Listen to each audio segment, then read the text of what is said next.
Good morning, everyone, and welcome to the quarterly meeting of the Tennessee Board of Regents on a rainy morning here in East Tennessee, and I guess across our great state. Once again, thanks to Dr. Whaley, and a special thanks for that remarkable presentation we just saw. It struck me sitting there that SOS, to study, organize, and succeed, are really life skills. And I'm not sure that all of us don't need to go back and take that course just as a refresher. That was so remarkably impressive. To Senator Yeager, thank you for taking the time to come see us this morning. We are very grateful to members of our Legislative Assembly, our General Assembly, and we've had a couple of folks with us over the course of the day or two we've been here in Roane County. So once again, many thanks for taking the time. To all of the talented folks here at this campus who have been so generous with your hospitality, but we also know behind all those hospitable faces we've had a chance to visit with that there is, just as we saw this morning, some amazing work going on here at Roane State, and for that we are incredibly grateful.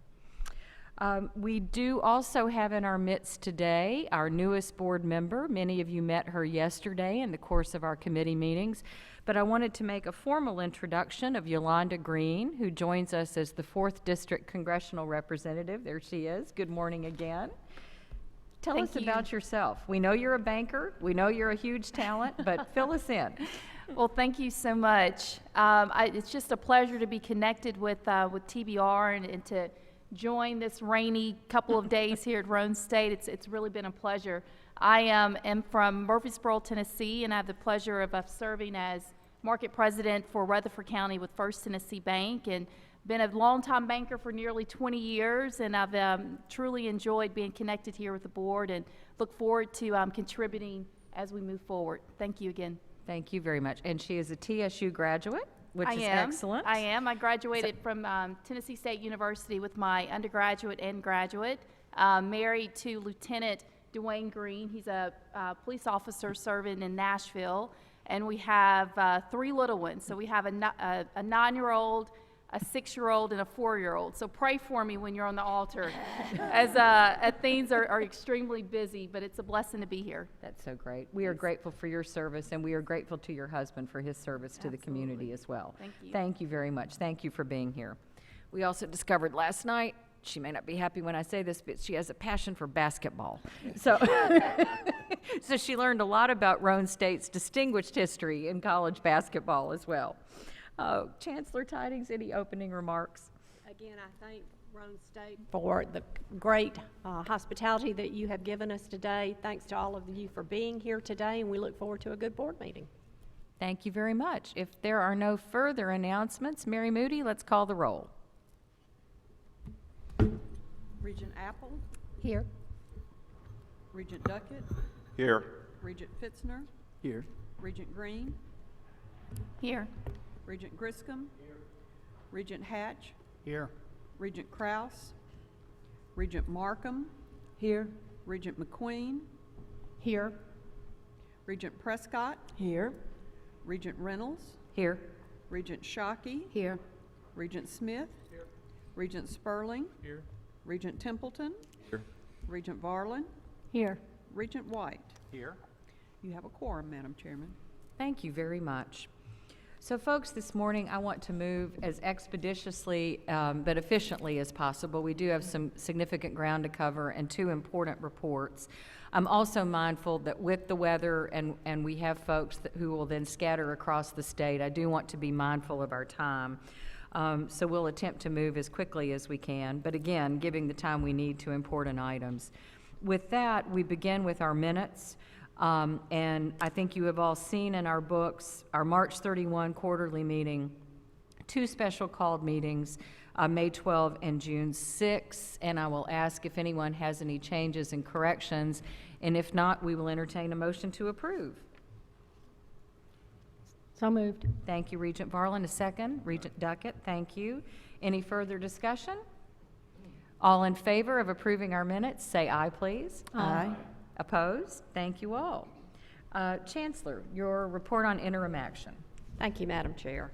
The report you have before you constitutes a record of business transacted by the Office of the Chancellor since the previous quarterly meeting of the Board. This report was included in the materials provided for this meeting. Madam Chair, pending any questions, I recommend the board's approval of the report of interim action. Thank you. Any questions for the Chancellor on our interim reports? Hearing none, a motion to approve. So moved. Thank you, Regent Prescott. A second. Second. Thank you, Regent Apple. A second. Any further discussion? Once again, a voice vote. All in favor of approving the Chancellor's report on interim actions, please say aye. Aye. Opposed? Thank you very much. You also have from last night, and most everyone was here all day during our committee meetings. We had a great afternoon yesterday. Our committee chairs and others have seen the minutes from, well, and this goes back as well to our April 27. We had a Personnel and Compensation Committee meeting. And then yesterday, Academic Policies, External Affairs, Workforce Development, and our Audit Committee meeting in early June on the 6th of the month. If no one objects, rather than take these individually, we will take one vote on the approval of these minutes. And if there is no objection, we're open for a motion to approve. So moved. Regent Griscom, thank you. A second? Thank you. Regent Prescott, did you second? Thank you. And Regent Griscom, Yeah, discussion. just one point. In the audit committee reports for all the regions is a recognition of Tammy Burchett, who retired as our system auditor, and the appointment of Mike Batson as the new director of system audit. So I just wanted to share that, and also to thank publicly President Janet Smith for leading that search, and Regent Parker Smith, who was on the committee as well, and for all of those who served. I just want to make that note to the group. Thank you. Well said. Thank you very much for adding that. We have a motion and a second. Any further discussion? If not, this one does require a roll call vote. Madam Secretary, would you call the roll? Regent Apple. Aye. Regent Duckett. Aye. Regent Fitzner. Aye. Regent Green. Aye. Regent Griscom. Aye. Regent Hatch. Aye. Regent Markham. Aye. Regent McQueen. Aye. Regent Prescott. Aye. Regent Reynolds. Aye. Regent Shockey. Aye. Regent Smith. Aye. Regent Sperling. Aye. Regent Templeton. Aye. Regent Varlin. Aye. Regent White. Aye. Motion carries unanimously. Excellent. Thank you all very much. Regent Markham, we'll call on you now as our External Affairs Chairman to present the Regents Award for Excellence in Philanthropy. Thank you, Vice Chairman. The Tennessee Board of Regents Award for Excellence in Philanthropy is a unique designation. It is given only to the most honored and devoted philanthropists for their support of the important work of institutions throughout the TBR system. Today, we're proud to recognize Arconic with the 2017 Regents Award for Excellence in Philanthropy. Arconic was nominated November 30th, 2016 by the former director of TCAT Morristown, Jerry Patton, and Dwight Murphy of TCAT Knoxville. Arconic was formerly known as Alcoa. The Alcoa City Mayor, Don Mull, stated that their name may have changed, but their community support has remained the same. Arconic is one of the region's leading manufacturers whose history goes back 128 years. The company is now worldwide with emphasis on engineered product and is a global leader in precision engineering and advanced manufacturing. Arconic continues to create breakthrough products that shape industries by solving complex engineering challenges that transform the way our society can fly, drive, build, and power the world. Through the ingenuity of employees and cutting-edge advanced manufacturing techniques, they deliver products at quality and efficiencies that ensure customer success and shareholder value. Arconic's hard-working and talented employees make the products that are vital to some of the world's leading companies, including Airbus, the Boeing Company, United Technologies, GE Aviation, Ford, and PACCAR. The Tennessee Board of Regents Award for Excellence in Philanthropy was given in recognition of Arconic's outstanding support of the college's applied technology and their contribution of time, finances, collaborative workforce development, and so much more with both Knoxville and the Morristown Colleges of Applied Technology. At TCAT Knoxville, Arconic has provided $75,000 to purchase hydraulic and pneumatic trainers to be used for advanced manufacturing, training, and in the industrial maintenance mechatronics technology program. $400,000 was given for the Arconic apprenticeship program, and $100,000 was donated in means of equipment and supplies to be used in the pipe fitting and plumbing technologies. Industrial maintenance, mechatronics, and industrial electricity. $150,000 was also given to TCAT Knoxville to send to the Skills USA students to compete in the World Skills in Brazil. In addition, Arconic has also provided grants to enable 150 students to take the Career Readiness Certification Test. At the TCAT Morristown location, $91,000 has been used to supplement dual enrollment students and $15,000 to assist students in paying for textbooks. And furthermore, Arconic provided grants to enable 100 students to take the Career Readiness Certification Test, CRC. Since 2010, Arconic's financial contributions to TCAT Morrison and TCAT Knoxville has totaled more than $730,000. Arconic has invested in the East Tennessee community by strengthening the economy by not only employing residents of the area, but also reinvesting monies, their services, and equipment to further educate students to become great innovators, supply the state's workforce demands, and to help meet the state's Drive to 55 goal. The Tennessee Board of Regents is proud to recognize Arconic's excellence in philanthropy. The Regents Award was presented to Arconic representatives Bob Redwine, Mike Rule, Christy Newman, and Linda Wolford at the TCAT's Knoxville's 50th year anniversary celebration held on April 6, 2017. You can see by the picture our own Danny Barland presenting. And for additional comments, I would like to ask Dwight Murphy and Jerry Young of the Tennessee Colleges of Applied Technology at Knoxville and Morristown to come forward and tell us more about this wonderful corporation. We're very proud.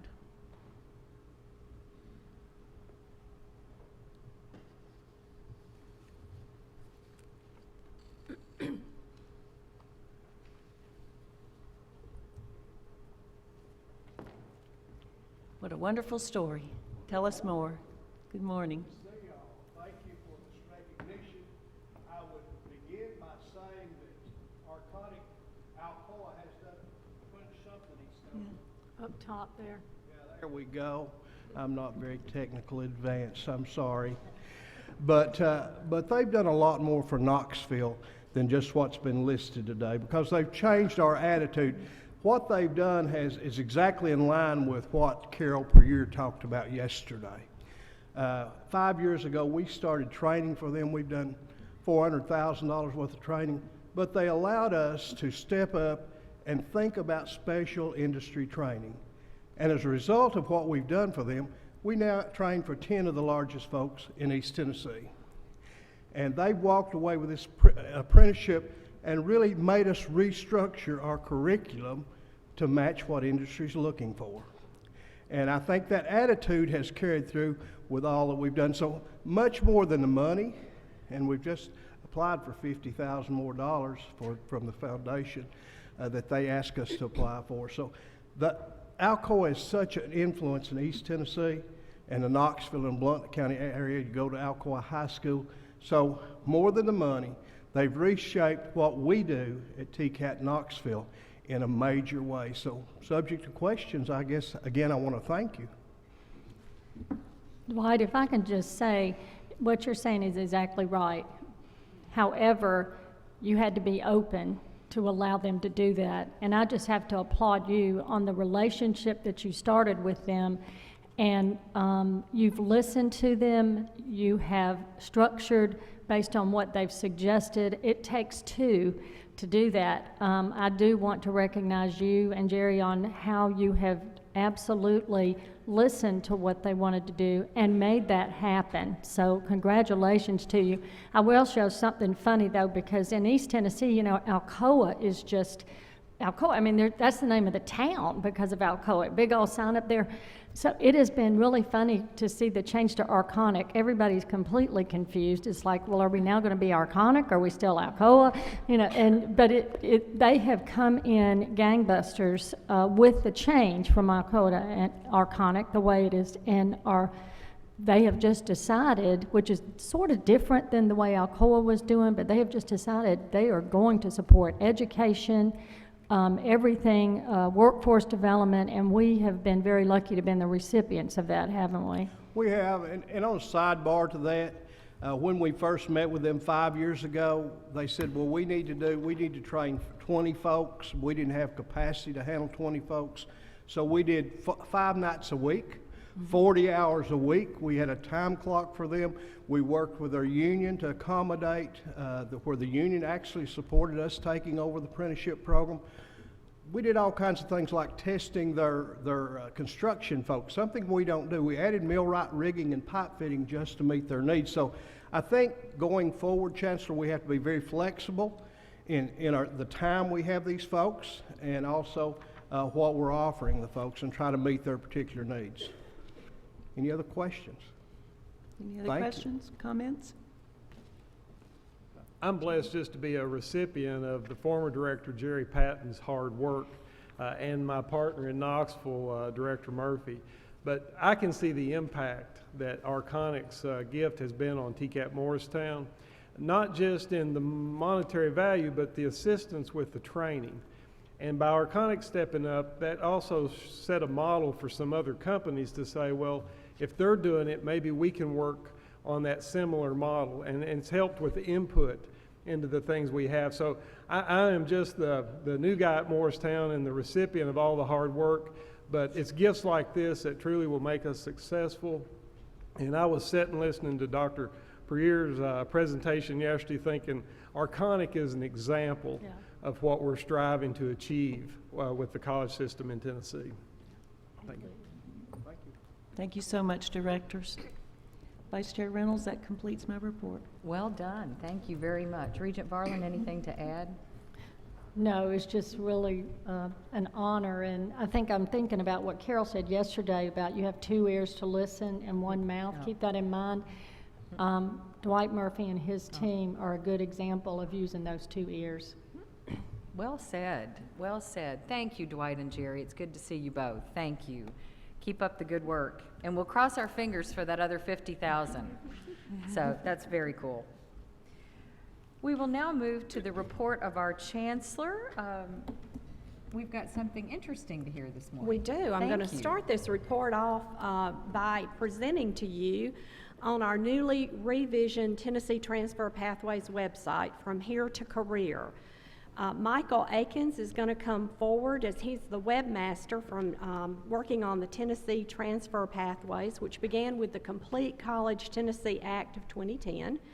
It required the Tennessee Higher Education Commission to develop a university track program within the UT and the Tennessee Board of Regents systems consisting of 60 hours of instruction that fully transfers toward a bachelor's degree at public universities.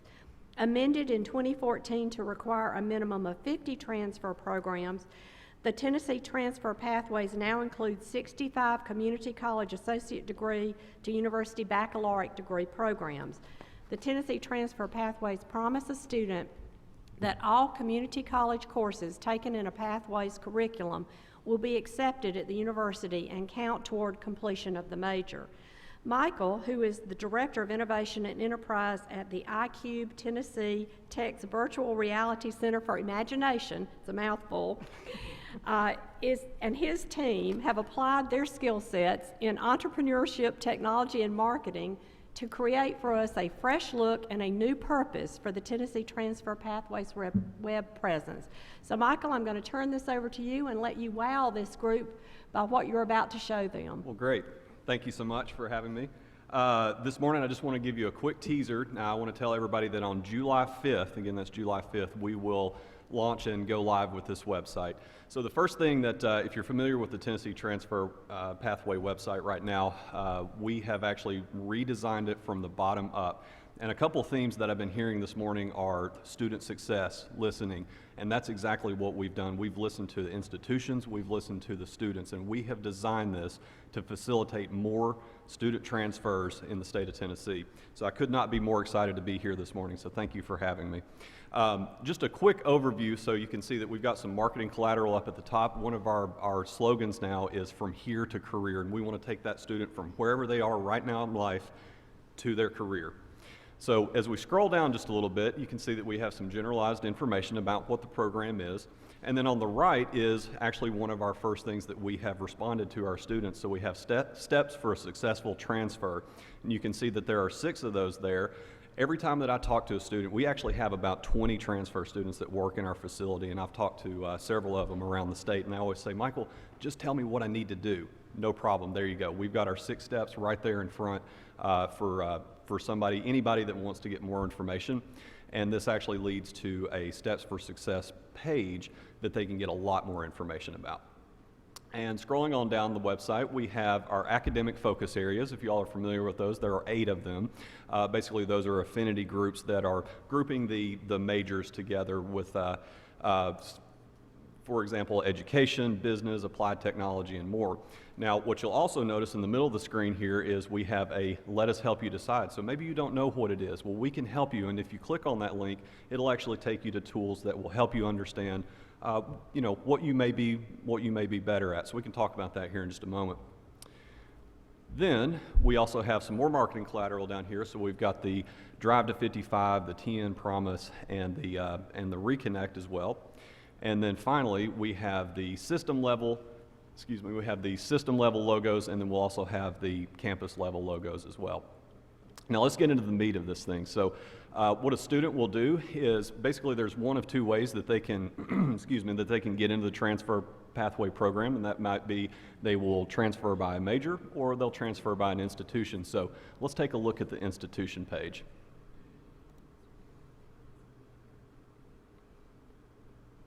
The first thing that you'll notice here is a dynamic map, a Google map that has all of the institutions that are involved in the pathways listed on the map. And then as you scroll down, we've got our institutions divided up by community colleges, and we've also got them divided by public institutions and private institutions. Of course, those will be the ones that they transfer to. So let's go take a look at one of our community colleges. I think it'd be appropriate to check out Roane State this morning. And as you see, we also have a map up here. So the great thing about this is that if you're on your phone, that will automatically open up if you click on it, that'll automatically open up Google Maps, and you can actually use that to navigate to the institution and much more. To be honest with you, I actually used it last night when I was driving in to see how to get to Roane State. So it's very functional. And as we scroll on down, we've got some marketing collateral for them as well. Of course, you've got their logo, you've got a basic information about the institution. We're of course not trying to redesign Roane State's website. We just want to give them a little bit more. Basically, here's why you should go to Roane State. Here's why it's exciting. And then we've got links to the main website. And then the most important part is we have listed the pathways that they offer. So if you click on that, you can of course see all the pathways that they offer, and you can see that Roane State offers quite a few of those. And then we also list the academic focus areas that they offer. So there's a lot of really cool stuff that you're going to be seeing with that. And then one thing that we're really excited about is at the bottom of every institution's webpage, we have a web form that's dedicated to that institution. And what that's going to allow us to do is that's going to be able to create lead generation and contact generation for each of the institutions. And it also allows us to build up a big data set of all the contacts as well. So we can certainly use those for various marketing things. And also we have each, if you're not familiar, each institution has a campus contact. In this case, this is Amy Keeling. She's the Director of Curriculum and Advising. And what you'll notice is that her phone number there is actually a link. So if you're on your phone and you click that, it'll automatically open up the dialer, which is a really nice feature. And then the web form right now is basically just a basic web form, just like any other web form that you would imagine. But what we're going to build into that very soon is the ability to have different contact types. So we know that our incoming students and our future students are not necessarily using email anymore. Some of them want Twitter, some of them want Facebook, et cetera, et cetera. So we're actually going to build in that functionality as well. So maybe they don't want to be contacted by email. They can be contacted by the other social media. So we're actually going to work with the institutions on that too. So really one of the main points of this website is we are really building for the future. We want to be able to connect with these students and have these students connect to the institutions in the way that they want to do it. So the other main part of the website is, of course, the majors. So let's go take a look at accounting. So as you can see up here on the accounting page, one thing that I want to point out is we are using, obviously we want imagery on there, but one thing that students really don't respond to very well is stock photos. And everybody knows what a typical stock photo is. So we're using cutting edge leading graphics, really cool photos, and we're actually, to be honest with you, we want to be able to show cool people doing cool things and really get them excited about these majors. So as we scroll down the page, a couple things. We'll have a really exciting paragraph that describes what the major is all about, what you can do with it. And then over here on the right, we're actually connecting the career info. So again, we're going from here to career. So we're building in various information about the careers info. So for example, you can make a median salary of $68,150 per year in Tennessee with a degree in accounting. Not too shabby. And then also we have various links. So I will click on one of these. This is the Occupational Outlook Handbook, and that's actually from the Bureau of Labor Statistics. Wonderful website here, and this gives them all kinds of information from salary to what do accountants do, how to become one, et cetera, and we're actually linking that back to our website. And then over here, moving down the page, we have our general education requirements curricular map. Basically all the information that the student will need to learn how to get on their journey to the pathway. So for example, they can actually download these files, print them out, work with their advisor on them. They can take them to the four-year institution. Really what we're doing is we're making it as easy and understandable as possible how to do this pathway, okay? And then, of course, we also have the institutions. So what I want to show you here is that not only are we showing the institutions that, that where you can start with the community colleges, but we're also showing the public and private universities where you can finish. And the really great thing about that is, as you can see, is this website is circular. So no matter where the student comes in, whether they're looking at a major first, whether they're looking at an institution first, they're able to get on that pathway and they can understand what they need to do right now to go from here to their career.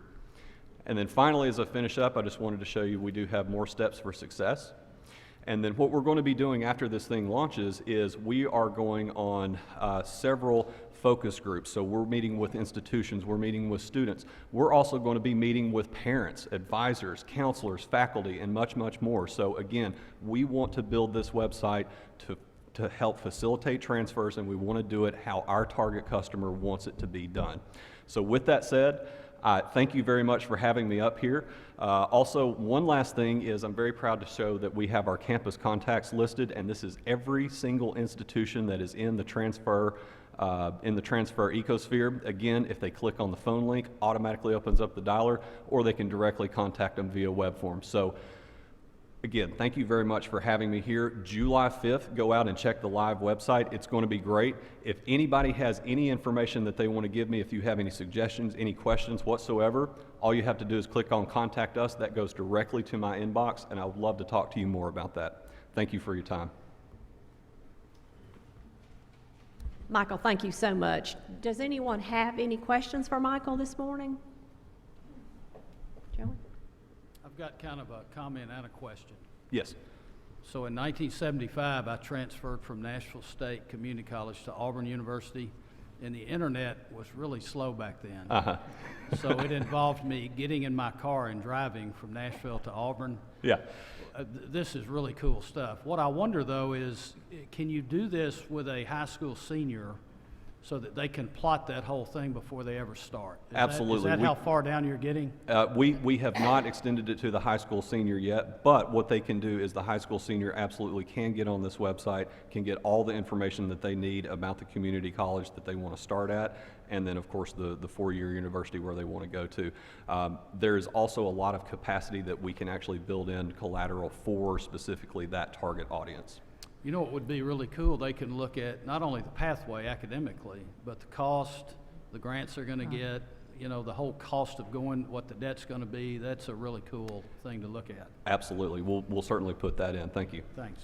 Well, and Regent Hatch, since we have the benefit of having our outstanding Commissioner of Education here this morning, talk to us about the application you see, you know, particularly for our high school students. I think it's an excellent question, and one that I actually had noted that we need to, one, create some links to some of the tools that we already have to this to make sure high school seniors, high school juniors, and quite frankly, even before that, have access to it. Is this also linked to College for TN?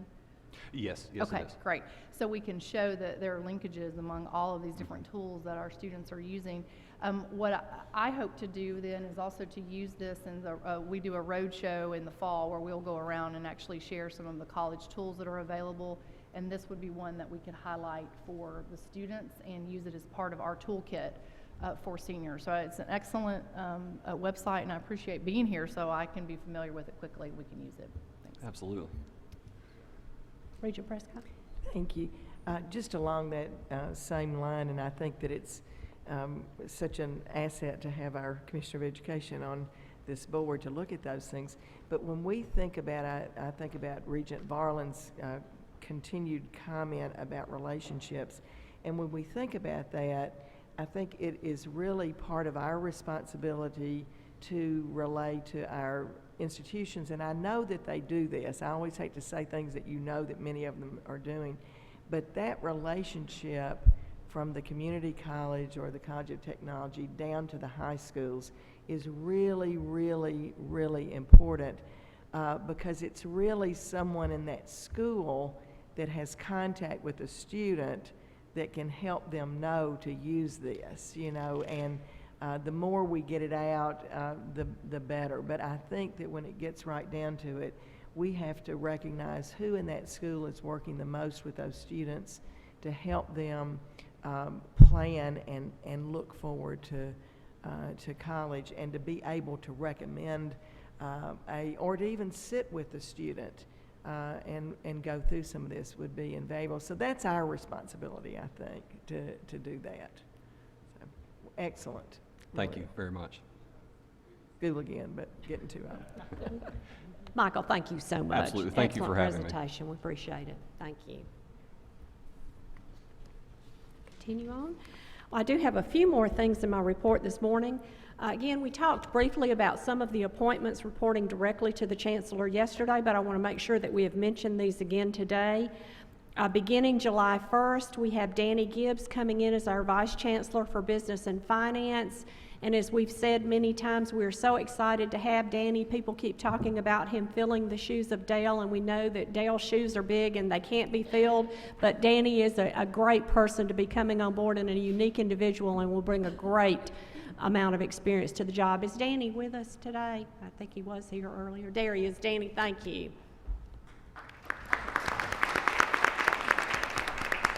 And as Regent Griscom mentioned earlier, we have Mike Batson coming in as our Chief Audit Executive. That was effective June 12th. Mike, I think you're in the audience. Thank you again. And I mentioned yesterday Dr. Lynn Goodman, Special Assistant to the Chancellor, which was effective June 16th, and Mary Ann Hammonds, Executive Assistant to the Chancellor, effective June 1st. So thank you to both of you. Also, President Gillum, as you know, submitted her intent to retire on June 30th, and as a result of her retirement, I have appointed Executive Vice Chancellor James King as interim president of Northeast State Community College effective July 1st, but James has actually already hit the ground running. James, I know that you're here in the audience. If you'd please stand and let us thank you. James was actually late getting here last night because he was already at Northeast State doing some great work for us there. Also, as a result of President Tony Kinkle's resignation, I have asked for Vice President for Finance and Administration, Hilda Tunstall, to serve as interim for Motlow State, and she has agreed to do so. Hilda, if you would please stand and be recognized. Thank you very much. Hilda is currently at Motlow State, as you know, has been there since 1988, started as the Accounts Payable Supervisor. She's been an internal auditor, Director of Fiscal Services, and most recently, the VP for Finance and Administration. She is a certified public accountant and a member of Phi Kappa Phi. She has her BA Business degree from MTSU and a Master's in Accounting from MTSU. So Hilda, again, thank you for taking on this job for us. I also need to announce today another retirement. Ivan Jones. Ivan, you're in the audience today. If you would please stand and let us recognize you. Ivan's in the very back. Ivan has announced his retirement effective September the 1st, 2017. Ivan currently serves as the director of the Tennessee College of Applied Technology in Shelbyville. He assumed that role on April 4th, 2000, and has served in post-secondary education for more than 30 years, including working for Motlow Community College. Mr. Jones serves as the president of the Shelbyville Rotary Club and has served as the chairman of multiple organizations in his community and across the state. Ivan is a mentor to Tennessee Promise students and teaches multiple Covey training courses. Mr. Jones also teaches leadership training with many special industry groups. During his tenure, he opened 8 programs at 5 locations across Middle Tennessee. A supporter of the Tennessee LEAP program, Mr. Jones secured multiple grants to help finance and support program expansions. Now, Ivan, we hate to see you go, but we do wish you all the best. So thank you for all that you've done. Appreciate you.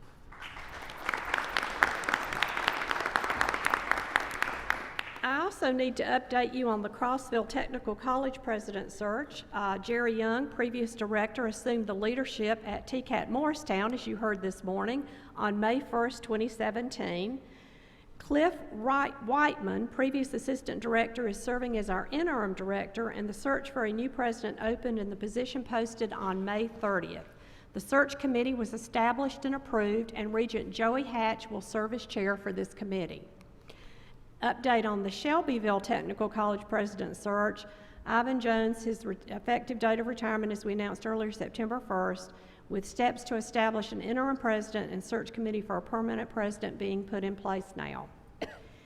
I want to talk also for a moment about Tennessee Reconnect Task Force. We mentioned that at our last meeting, but I'd like to know that we did launch the Tennessee Reconnect Task Force to lead our implementation of Tennessee Reconnect, which goes into full effect in the fall of 2018. The overall goal is to make our institutions as accessible as possible for our adult students, most of whom will have families and jobs, and to ensure that we're ready to go when Reconnect registration begins later this year. We had more than 50 representatives of our TBR institutions. The Tennessee Higher Education Commission and the Tennessee Student Assistant Corporation convened for the first time on Thursday of last week at the TBR system office. The task force had a member from each of our 40 campuses, and each campus has its own Reconnect team consisting of approximately 5 members. Each college team will help prepare for the adult learners' specific outreach, service, and teaching activities. Each team will include a lead administrator, an adult student-focused advisor, an adult student-focused faculty member, a prior learning assessment representative, and a Reconnect, rather than czar, we're going with star, thanks to Randy Schulte, the point person who will concentrate on optimizing the institution's Reconnect program. One of the goals of the first meeting of the task force was to develop a uniform message to reduce and eliminate any confusion that might arise when talking about Reconnect. The THAC and TSAC representatives did a good job of explaining the eligibility, which is essential, and complete a FAFSA and be classified as an independent student not already having earned an associate or other degree. Have been a Tennessee resident for at least 1 year preceding the date of application and be admitted to an eligible institution participating in a college success advising program. It's an update on our Tennessee Reconnect. I'd also like to update you on our 2016-17 TCAT Outstanding Student of the Year winner, Travis Francis. Travis Francis, a drafting and computer-aided drafting technology student at TCAT Morristown, was recently selected as the Tennessee College of Applied Technology 2017 Outstanding Student of the Year. He was the one of 9 regional finalists from across the state who advanced to the statewide Outstanding Student of the Year competition.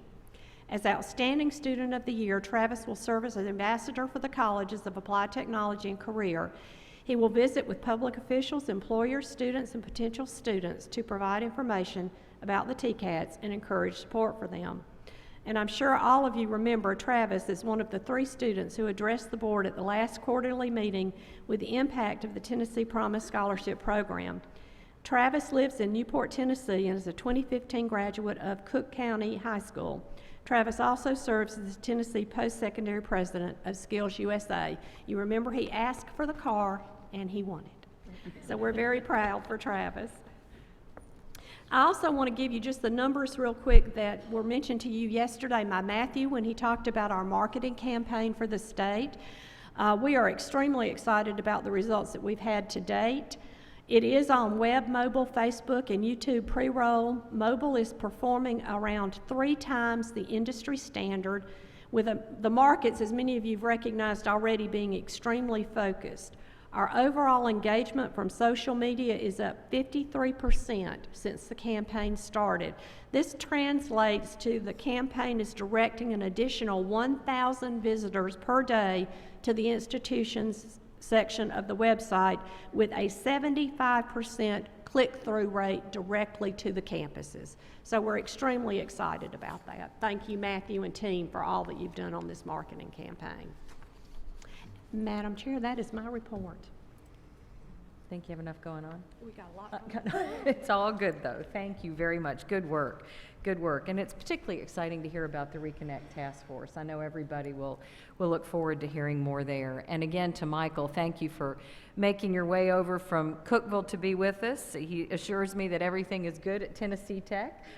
So we are proud you're on our team on this important project on transfer pathways. At this point in time, it is a real pleasure to call on our faculty regent, Alex Fitzner. As the Chancellor mentioned, you'll recall back in March, Regent Sperling, as our student regent, organized a tremendous panel of 3 students who spoke to us about the Tennessee Promise. And Travis, of course, was one of those who did an outstanding job. So following on Josh's good work, the board expressed an interest in hearing from faculty. And I believe you're going to talk with us a little bit today on not shared services, but shared governance, if I remember correctly. As everybody knows, Regent Fitzner has been a star on this board. We love our student and faculty regents. They only stay with us a year, and so we are losing a tremendous talent, but you will always be a resource to this board. So the floor is yours, Regent Fitzner. Thank you so much. Let me Thank you. Bring this down to hobbit height. First of all, I'd like to thank the regents and, of course, Madam Vice Chair, Chancellor Tidings, for this opportunity. As most of you know, I'm not particularly slow to speak up. It is and I think a year is probably enough of that. But when Chancellor Tidings asked me to give a faculty perspective, I decided that while I don't think I can claim that I have any information or any knowledge that you don't already have, I would like to give you a short faculty-oriented description of what a degree represents, how we can maximize the opportunities we offer to students in the classrooms across our institutions. So we're going to start with what a degree represents. Certainly a certificate or degree is the most basic guarantee of workforce readiness. That is very much a buzzword within our system right now. And as the materials of the Reconnect grant state, Tennessee Reconnect provides an immediate payoff for Tennessee's workforce and an investment in the state's economy that will provide dividends for decades to come. Employers will get the skills and credentials they are seeking from the workforce, and employees will have new opportunities for career growth. Beautiful, a wonderful thing. And as an English teacher with 2 English degrees, I would say that my degrees have directly led to my career growth. There is a synergy there.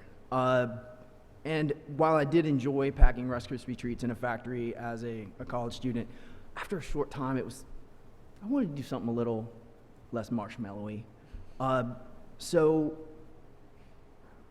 even with this direct applicability, as a faculty member, I would argue that degrees represent more than simply skills. And in a way, I'm proposing this to you. And I hope that we can generate some conversation on this. In my understanding, employers value degrees for what they reveal about the potential employee. That individual has a specialized set of skills or knowledge, but he or she can also reason. And reasoning involves breaking down a process. It involves problem solving. It involves offering a possible solution to a problem that's emerged. That individual can show up on time consistently, which isn't, it's a basic skill. That individual can focus on a difficult task for as long as needed. And that individual can prioritize a set of tasks and persevere till the end, till the completion. As I understand it, those are the sort of personal qualities that actually a degree represents to what I hope, to potential employers. And if I'm wrong, then faculty need to know that. If it is simply skills, that's a different focus, especially for someone who's in the humanities. I would also, and as a humanities person, want to say that I hope a degree offers the opportunity for a greater understanding of the world, as well as a richer internal life. It certainly offered that to me, but I don't know if those are measurable, so I don't know if we can necessarily count them. At this moment, after 2 years of the Tennessee Promise and a academic year, away from the Reconnect implementation, about 39% of Tennesseans have certificates or post-secondary certificates or degrees. This is up from 34% in 2015. I think I got those from our website, so I'm pretty sure they're right. It's an accomplishment. But the remaining 16%, and the adult students who are going to be a large portion of those, do have a different set of challenges than the students that we've had in the last 2 years. And I'm certainly not saying, again, I don't think this is necessarily new information, but I'm hopefully renewing it in our minds. The Tennessee Reconnect students have to be independent students, which means that they're adults and they're adult learners. So they got to be 24, they have to have filed a loan, et cetera, et cetera. And as we all know, teenagers and adults have hopefully slightly different priorities. Like that's why we have different words for them. All of them are going to work. That's not unusual. Tennessee Promise students work. Most of them will have families, as we just talked about, the chancellor just talked about. As I understand it, a job and a family are full-time commitments.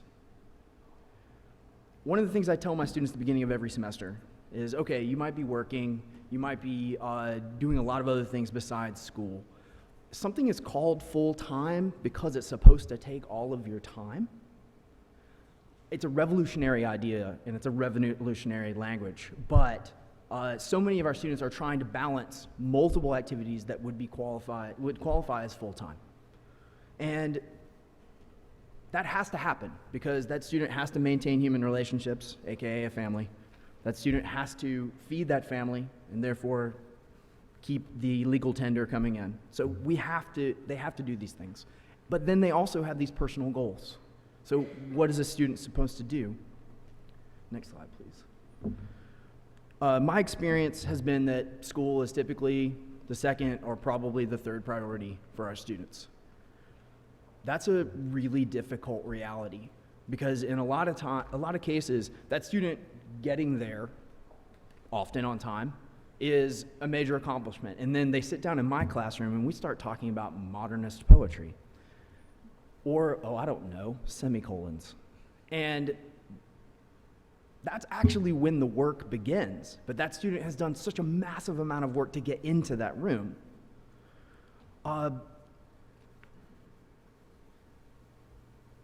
A single class, so say my English 1010 class, is a 3 load hour, right? 3 credits. It is a general rule of faculty that a single 3 credit course, for every hour in class, a student should be spending about 3 hours out of class. So that single class is going to take, of a week, about 12 hours. Those students who are doing the minimum 6 hours as Reconnect students, they're looking at 24 hours a week for school. That's a good thing.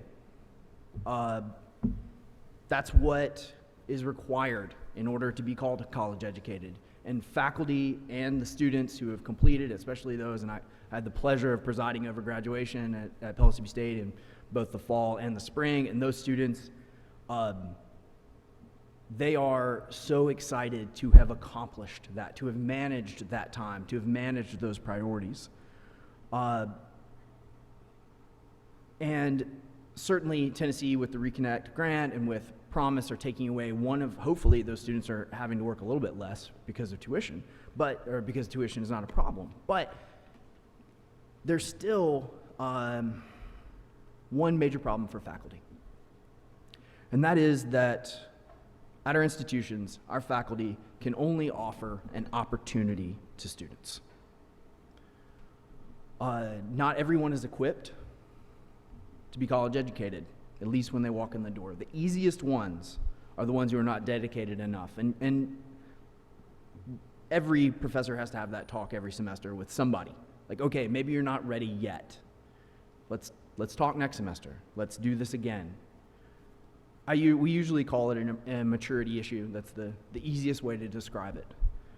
The harder problems for the students who aren't able to make that time commitment, who aren't able to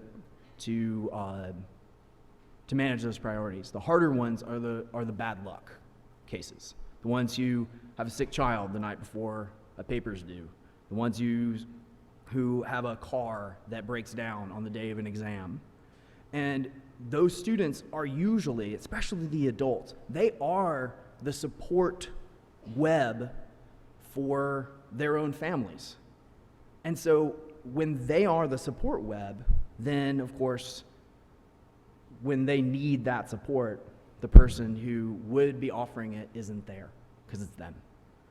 Those are the harder cases because you have a student show up and you know that this wasn't this individual's best work, but you have to maintain the standards. And most of the time, especially the adults, want us to maintain those standards.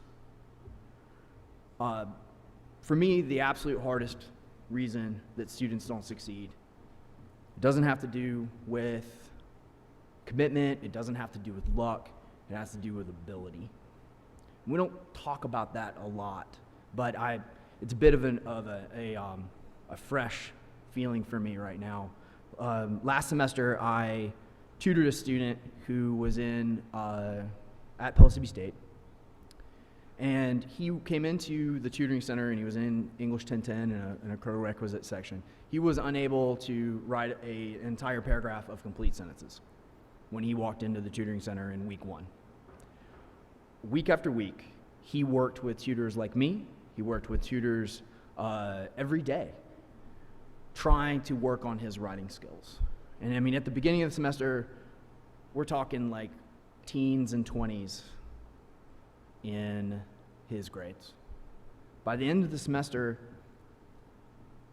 his reading teacher actually contacted me and said, "Can we talk about the student? Because his last assignment had semicolons in the paragraph, and they were used properly. And when I asked him about it, he just said that he had gone to his tutor, and then he named you.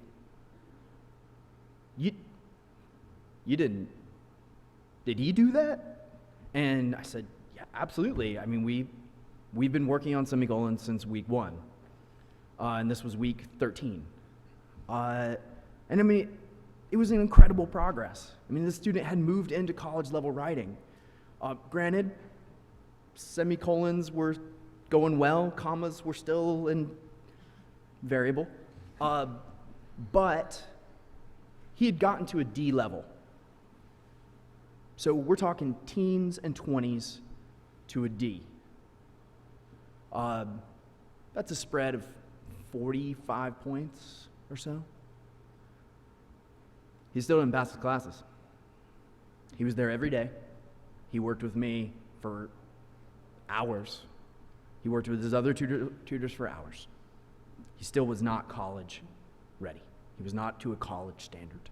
And that was incredibly difficult because we have a set of resources with this individual who, I mean, we have educated him. We have improved his capacity in one of the most basic ways that we interact in the written language. We have improved his ability to function as a human being. But in terms of measurement, he can't necessarily be counted towards our funding model. He can't be counted towards a pass rate. But he has gotten better. Those are the hardest ones. I'm telling the story only as not as a call for anything other than awareness. I do fear, and again, this board in my 10 years of being in TBR, actually 12 if you want to count adjunct years, has always protected its institutions from any circumstances that might pit the faculty and the institutions, pit their own livelihoods against pass rates or anything like that. We have not entered a world in which, well, if you don't do this well, then you don't get to be a school. And I hope we'll continue that. I do fear that. Because students like the one I just described, he has improved. He will I've already talked to him. He signed up for the same set of classes next semester, but he is starting that much further ahead now.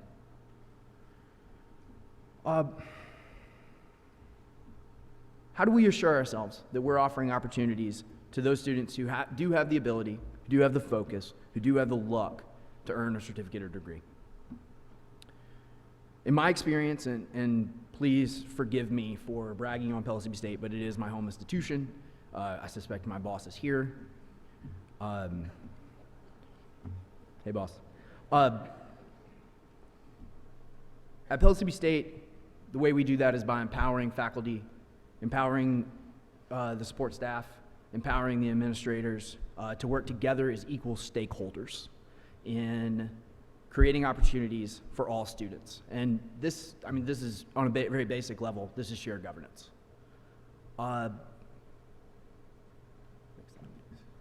This is just a quote from a article that I found on shared governance. It was written a few years ago.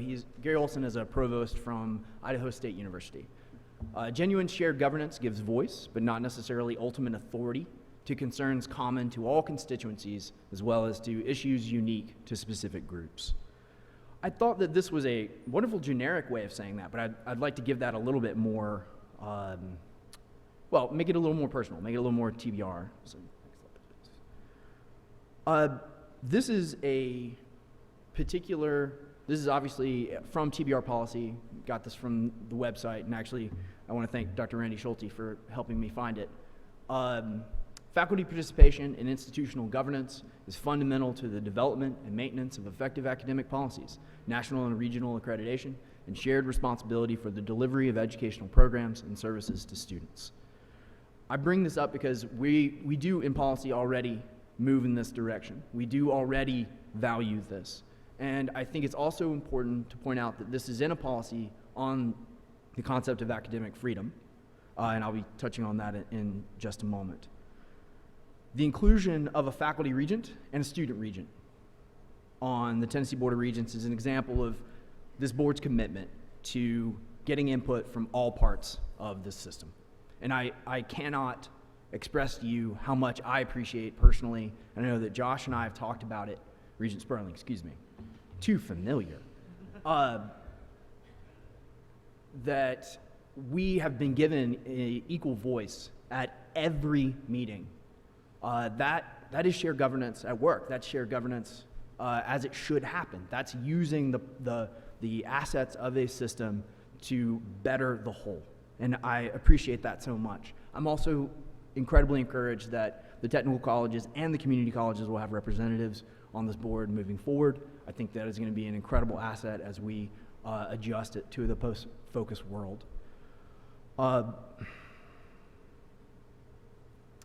going to say something fairly cynical for a moment. Pardon me. The easiest way to achieve the drive to 55, to get to 55%, would be, and I'm not saying that we are, would be to just lower standards. You can just hand out degrees. I, as a classroom teacher, am an arbiter of what is the standard and what is not. Obviously informed by my institution, informed by course goals and student learning outcomes that are approved by TBR, but ultimately that's up to me. Nobody anywhere at any part of the system would like to do that.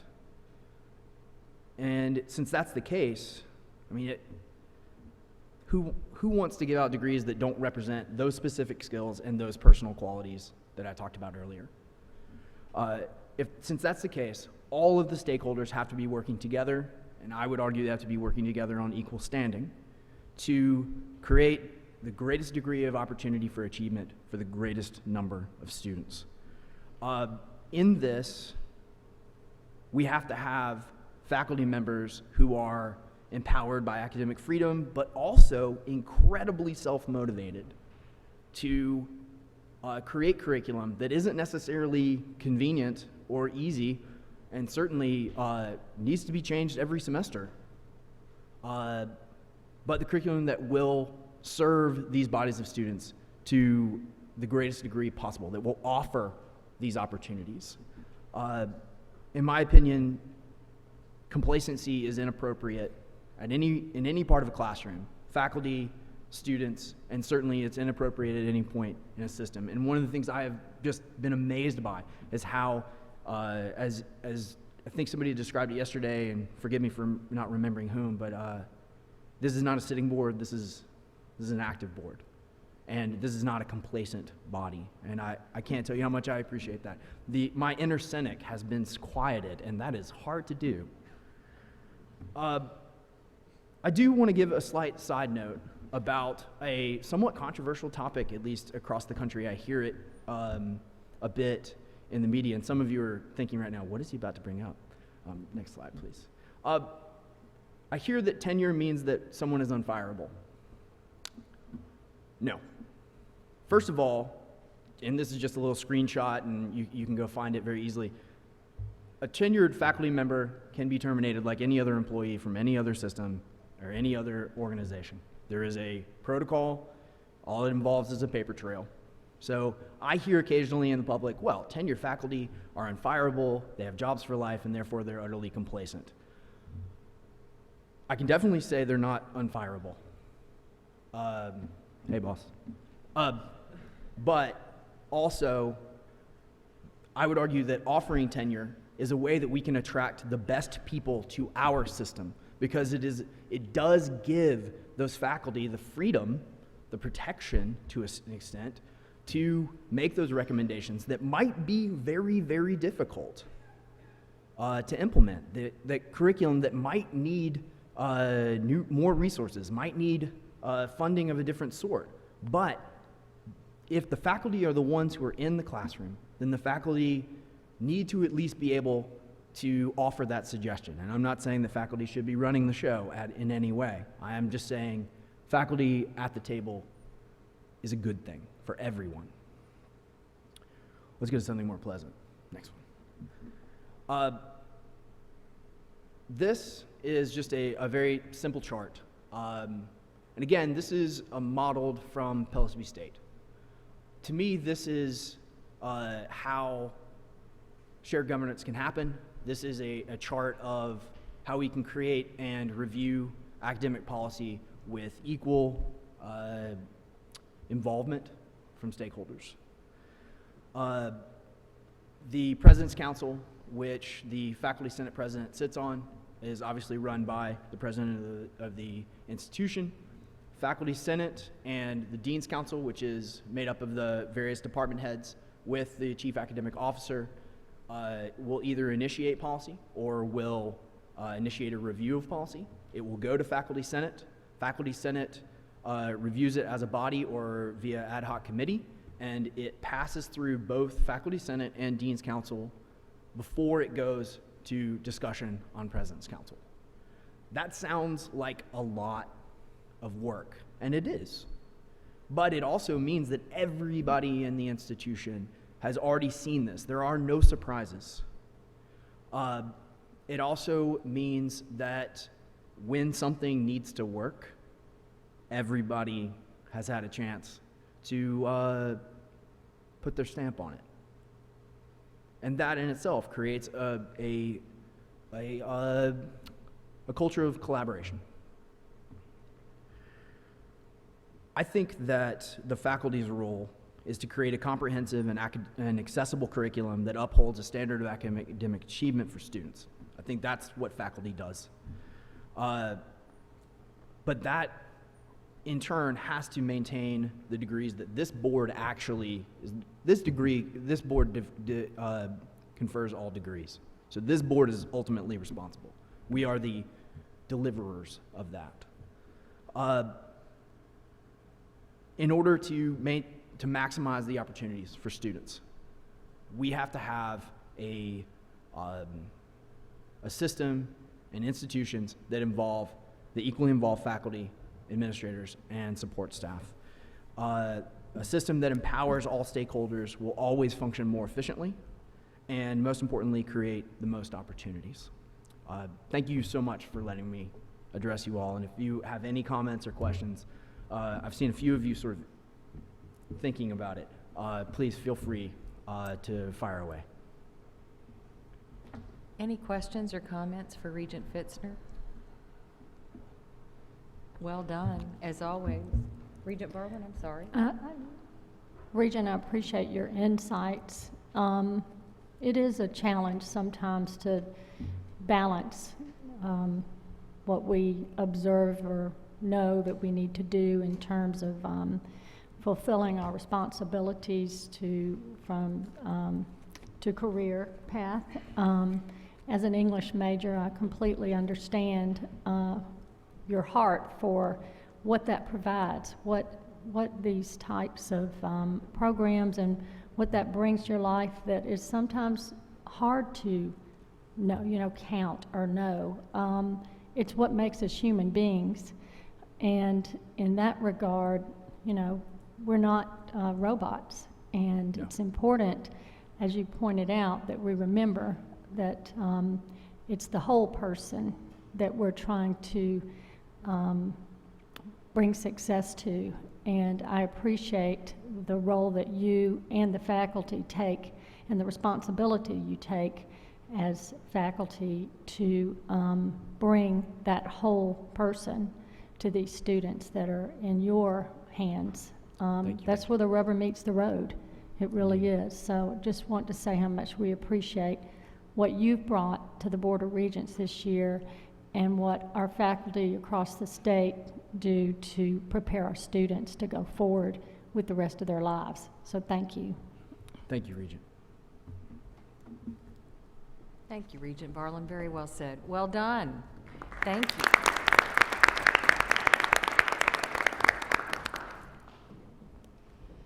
We appreciate you fighting that inner cynic, by the way. Did you hear me? I said we appreciate you fighting the inner cynic. Man, that guy is insistent. It's unbelievable. And just as a side note, your spouse, Caroline, do I have that right? Whom we had the pleasure to meet last night, is also on faculty at Pellissippi State. Tell us about her. She is indeed on faculty there. She teaches art history and sculpture. She just returned from a Tensis trip teaching art history in Germany. Went to Munich, Nuremberg, and Berlin. You should take her class. It's amazing. And if you would like to learn some metalworking, she also teaches blacksmithing. So Excellent. Pretty fun. So I can Poetry and only, blacksmithing. I can It's a good only life. imagine the energetic conversations you two must have at home. Well, I occasionally have to stay quiet because she has the hammers. That's good. I love it. No, thank you for a very thoughtful presentation. That was good board education for all of us. We have some unfinished business to conduct today, and Mary Moody, would you lead us through a review and some changes to our bylaws, please? Yes, in accordance with Section 12 of the bylaws, at last quarter's meeting, we gave notice that there would be changes taken up by the board at this quarter's meeting to change the title of the chief executives at the Colleges of Applied Technology from directors to presidents. And so what we're asking you to approve today is authorization for me as general counsel to go through the bylaws and make ministerial changes throughout the bylaws to reflect wherever they're currently referring to those chief executives as directors to make it read presidents. This is a change in title only and shall not affect the job description, compensation, benefits, or any other condition of employment of the executive head of a College of Applied Technology. So we request that you act to approve that change. Any questions for Mary on this? If there are none, do we have a motion to approve this change to our bylaws? So moved. So moved. Thank you, Regent Templeton. And who did I hear a Second. second? Thank you, Regent Fitzner. Any further discussion?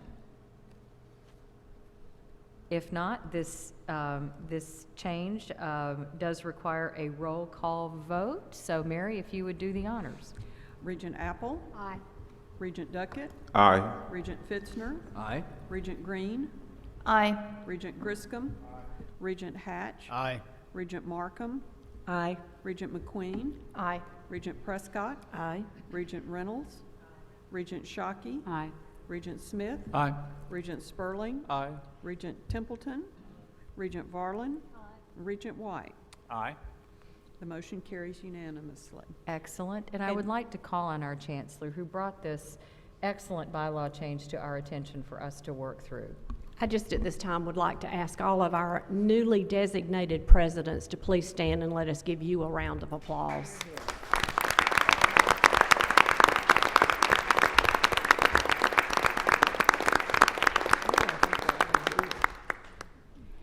Before you leave unfinished business, from yesterday's committee meetings, we now have to give notice under Section 12 of the bylaws that at next quarter's meeting, you will be asked to change the bylaws to address changes to the charters of the External Affairs Committee and the Workforce Development Committee. The Ad Hoc Committee on Committees will take up those charter changes, and then at their meeting this coming quarter, and then they'll be presented to the board at the September quarterly meeting for your approval. Excellent. Any other thoughts, comments? All right. Thank you, Mary, very much. We will now turn to new business, and I will call on Chairman Duckett for the report from the Finance and Business Operations Committee. Thank you, Vice Chair Reynolds. Let me start by thanking the members of the committee, as well as other regions who have participated in the multiple meetings we have had over the last 6 months. The committee report before you takes into account the financial conditions of our institutions and include recommendations on maintenance and tuition and mandatory fees. Before I summarize the committee report, I'd like to ask Chancellor Tyden for any comments she might have. I just want to again thank the committee for the hard work that they've done putting this recommendation forward. Thank you. Thank you. As a reminder, the recommendations for community colleges is an increase of 2.6%, with a 2.6% increase recommended at the Tennessee Colleges of Applied Technology.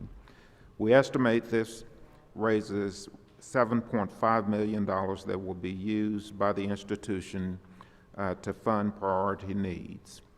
For members, I note that this is the first year that the committee and board will consider university budgets under the limited authority granted under the Focus Act as discussed yesterday.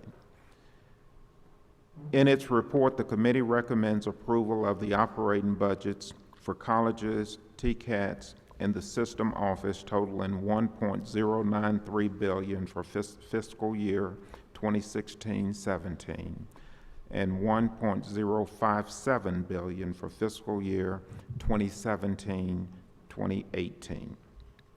The recommended budgets are based on the level of state funds recommended in the governor's budget, as well as early estimates of factors such as enrollment growth and availability of federal funds. The full effect of the approved fee increases and any enrollment changes will be included in the October revised budgets. In addition, the committee considered the estimated and proposed university budgets under the board's policy on consideration of university budgets. You will recall this policy was developed to guide the board's consideration of university budgets under the Focus Act. Within its report, the committee recommends approval of the university budgets as being in compliance with the requirements of this board's policies. Madam Vice Chair, prior to my making a motion to approve the report of the committee, I would like to yield the floor to Regent Griscom for a very important fact about our tuition and maintenance fees over the past several years. Thank you, Mr. Chairman. I think most of you know I'm a strong advocate for trying to put context around things that we do so that the people in our state understand the actions we're taking and how they impact them in their pursuit for a post-secondary degree or credential. So other than 1 year when our technical colleges asked for an increase in fees instead of an increase in tuition, this is the lowest tuition increase for our community and technical colleges in 25 years. And I wanted to share that and put that in the record and say thank you all for all that we're doing. Chancellor, thank you and your staff for what you're doing, and all our presidents and the people who are part of our system. This is quite an achievement to be able to do this and have that, that type of a number that's lowest in 25 years. Thank you. Thank you, Regent Griscom.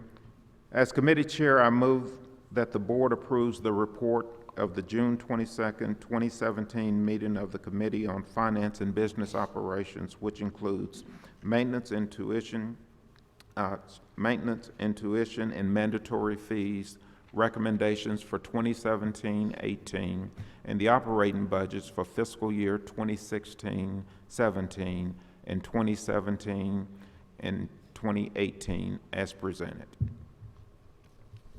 Are you offering that as, you're offering that as a motion? As a motion, Thank you, yes. Mr. Chairman. And a second. Thank you, Regent Griscom, and thanks for the perspective. Any further discussion? Hearing none, since this is a fiduciary matter, we do need a roll call vote. Regent Apple? Aye. Regent Duckett? Aye. Regent Fitzner? Aye. Regent Green? Aye. Regent Griscom? Aye. Regent Hatch? Aye. Regent Markham? Aye. Regent McQueen? Aye. Regent Prescott? Aye. Regent Reynolds? Regent Shockey? Aye. Regent Smith? Aye. Regent Sperling? Aye. Regent Templeton? Regent Varlin? Aye. Regent White? Aye. The motion carries unanimously. Thank you very much. Good work, team. And to Dale and the team, we thank you for getting us through this process every year. It's very helpful. Next, I will call on Regent Parker Smith to bring a report from yesterday's meeting of the Personnel and Compensation Committee. Thank you, Vice Chair Reynolds. The Personnel and Compensation Committee met in a regular session yesterday to review and recommend approval of the following items: tenure and promotion recommendations for community colleges and Tennessee Colleges of Applied Technology, faculty promotional increases, institutional requests for new or amended compensation plans, system compensation strategies, executive incentive compensation plan payments, President Emeritus contracts, and appointments reporting to the Chancellor. We had a busy day. As committee chair, I move that the board approve the report of the June 22nd, 2017 meeting of the Committee on Personnel and Compensation as presented. Thank you for your motion. We need a second. Second from Regent Markham. Any further discussion on this work yesterday? If not, Mary, once again, a roll call vote, please. Regent Apple. Aye. Regent Duckett. Aye. Regent Fitzner. Aye. Regent Green. Regent Griscom. Aye. Regent Hatch. Aye. Regent Markham. Aye. Regent McQueen. Aye. Regent Prescott. Aye. Regent Reynolds. Aye. Regent Shockey. Aye. Regent Smith. Aye. Regent Sperling. Aye. Regent Templeton. Aye. Regent Varlin. Aye. Regent White. Aye. The motion carries unanimously. Very good. Once again, good work. Thank you so much. Mary, why don't you stay up here as you're going to walk us through a review and approval of a TBR policy. In your materials, you have the proposed new policy, which is entitled Development and Approval of Policies and Procedures, as we like to call it, the policy on policies, which we haven't had before at TBR. We have a lot of policies, but we didn't have a formal process or policy defining how something became a policy or procedure. And so we are asking you to approve and adopt this policy as it's been presented to you.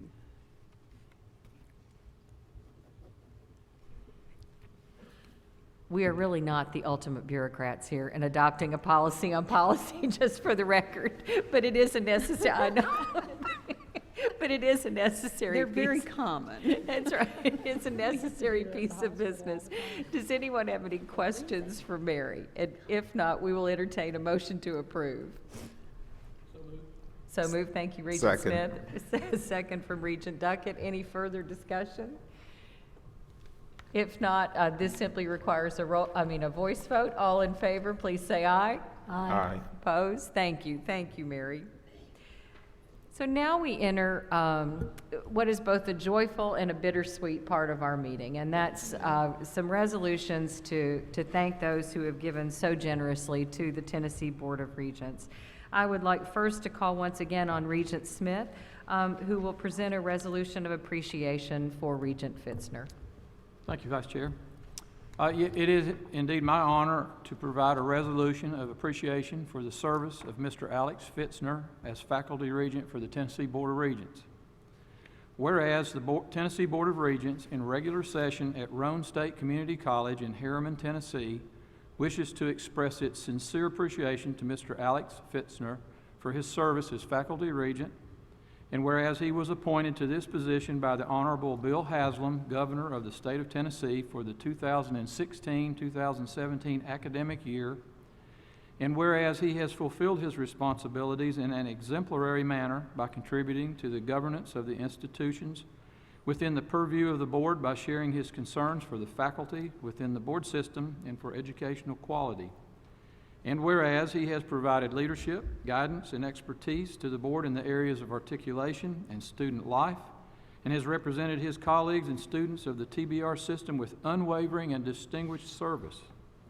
And whereas Regent Fitzner earned his bachelor's degree, this hurts me to say this, at the University of North Carolina at Chapel Hill, and his master's degree in English at the University of Georgia, the two oldest public universities in the United States and two of its finest, and his love for teaching is deeply embedded in his psyche and embodied in his teaching philosophy. I hope to meet students where they are and build on that. And whereas his passion for teaching and for the welfare of all students is evident at all times, both here at the Board and in his classroom where he teaches English composition, early British literature, modern American literature, and introduction to drama, and was on particular display during his avid and active participation in the sweltering heat of last summer's Welcome Back celebration for students on his home campus, Pellissippi State Community College, when, clad in his coat and tie, he jumped onto a slackline and walked its entire length with perfect balance while exhorting students to join the fun, knowing that engaged students perform better academically. And whereas he actively devoted his time and attention to deliberations within the Committee on Academic Policies and Programs and the Committee on Workforce Development, where he brought invaluable insight from the campus. And whereas his tenure with the board, he unfailingly fulfilled his responsibilities through active participation in board deliberations and contributed greatly to the governance of the system. And whereas he is an individual of high integrity and wisdom and a sincere interest in the welfare of the Tennessee Board of Regents system and Tennessee higher education in general, as notably evidenced by his volunteer participation as a calm and reasoned counsel and advocate in several shared governance discussions on multiple campuses. And whereas his tenure has been marked by selfless support of the system and a number of its individual institutions. Now, therefore, be it resolved, excuse me, that the Tennessee Board of Regents system expresses its sincere appreciation to Mr. Alex Fitzner for his dedication and contributions to the board and its institutions, and extends its best wishes to him and all his future pursuits. Now, if I could add a personal comment or two. Please do. Since Alex and I live in adjacent cities, we've had the pleasure, along with Regent Varlin, of traveling together to meetings, and so I've gotten to know him on a much more personal basis. And I would have to say it's been an extreme pleasure and privilege to have done that. I can tell you that the TBR system and Pellissippi State, and I know that President Wise knows this, we're extremely fortunate to have someone like Regent Fitzner in our midst. And we thank Caroline and President Wise for allowing him to serve this past year. It's been a tremendous, you've made a tremendous contribution. And I would have to say, I'm an engineer, and English was one of those things that I had to do. I believe if I'd had a faculty teacher like yourself, I probably would have appreciated it a lot more than I did. So, again, we do wish you the very best. Thank you. Regent Smith, are you offering that in the form of a motion? Oh, yes. Thank you very much, and we need a second. Regent Duckett, we'll just call it a unanimous second. How's that? Yeah. So, and one thing for sure, Regent Smith, you would have known how to use semicolons if Alex had been your teacher. I would have, and I could have used that help. I just figured it out last week myself, so. All in favor of this motion to honor our distinguished faculty regent, Alex Fitzner, please signify by saying aye. Aye. Amen. Thank you. Regent Fitzner, the floor is yours. Thank you, sir. Thank you. You've already heard from me enough today, but I just want to say thank you so much for this opportunity. It is written that we have faculty regents and we have student regents, but it is not written that we will be allowed and that we will be invited so warmly, so humanly, so personally onto this board, both to participate via our expertise, but also to get to know you all. It has been an incredible pleasure. I come from, my mother was a teacher. My mother stayed in the classroom for her 33 years. She never wanted to be any form of administrator because she loved the classroom. Before this experience, actually thought that was my mindset as well, and I can say my time on this board has made me question whether I want that to be my course or not. I can't give you a higher compliment than that because you're countering my whole life of dedication to a classroom and a classroom alone. So thank you so much for both your guidance and your friendship.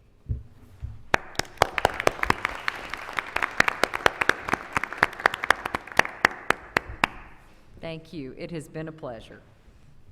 Regent Varlin, I would love to Yes. call on you for our resolution of appreciation for our student regent, Josh Sperling. Yeah, thank you so Thank you. much.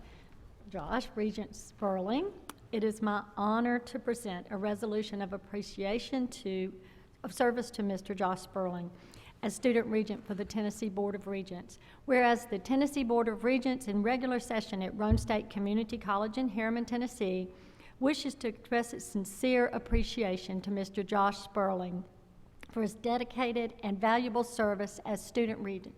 And whereas Mr. Sperling was appointed student regent by the Honorable Bill Haslam, Governor of the State of Tennessee, for the 2016-17 academic year, and as such has been an instrument of positive and effective change.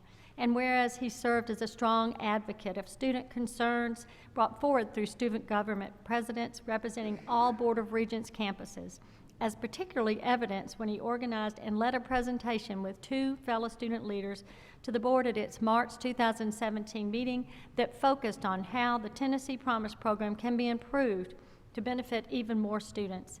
And whereas Mr. Sterling's contribution to higher education are commendable and have included providing insight on important issues, including legislation impacting students and student life on TBR campuses, and addressing his fellow graduates during the spring commencement here at his alma mater, Roane State Community College. And whereas he has used his experiences and unique perspective to devote considerable time and effort as a member of the Committee on Academic Policies and Programs and the Finance and Business Operations Committee.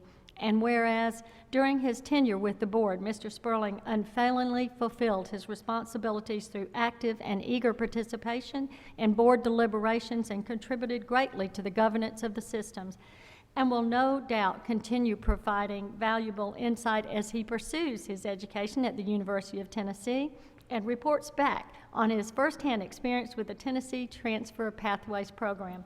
And whereas he is an individual of high integrity and wisdom and truly a sincere interest in the welfare of the Tennessee Board of Regents system and Tennessee higher education, and whereas his tenure has been marked by selfless support of the system and a number of its individual institutions. Now, therefore, let it be resolved that the Tennessee Board of Regents expresses its sincere appreciation to Mr. Josh Sperling for his dedication and many contributions to the Tennessee Board of Regents system. Thank you. Thank you. Josh, make your way to the podium. We have a motion from Regent Varlin. Yes. A unanimous second Yes. from the board. Any further discussion? I would like to say that Regent Sperling has been an absolute pleasure getting to know you, and you have been a superb representative of your fellow students. Thank you. Yes. Well said. One more housekeeping item. All in favor? Aye. Thank you very much. Regent Sperling, the floor is yours. I just want to start by thanking all of you for allowing me to be part of such a fantastic board with you this past year. I wish I was half as eloquent as Regent Fitzner, but again, it's been my tremendous honor to be with you all and do so much with you this past year. I feel like it's very fitting that my last meeting with you all is here on my home turf here at Roane State. I'm extremely thankful that it's to be back home. But I look forward to seeing what you all do in the next few years. Hopefully, as I finish my education, I can see myself coming back working with higher education, so this might not be the last you see of me. So thank you all again. Thank you.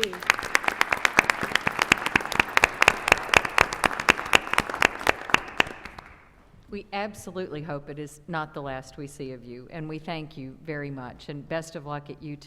And you're so right, it is so fitting you got to be home for this today. So thank you very much.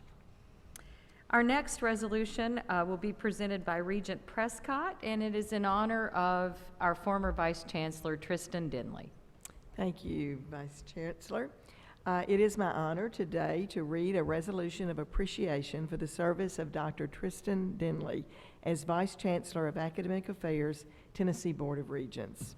Whereas Tristan Denley joined the senior staff of the Tennessee Board of Regents in August 2013 as Vice Chancellor for Academic Affairs from his position as Provost at Austin Peay State University, and whereas he served as the Vice Chancellor for Academic Affairs for almost 4 years, providing exemplary leadership of cutting-edge student success initiatives in academic foci, guided pathways to success, co-requisite remediation, high-impact practices, and predictive analytics.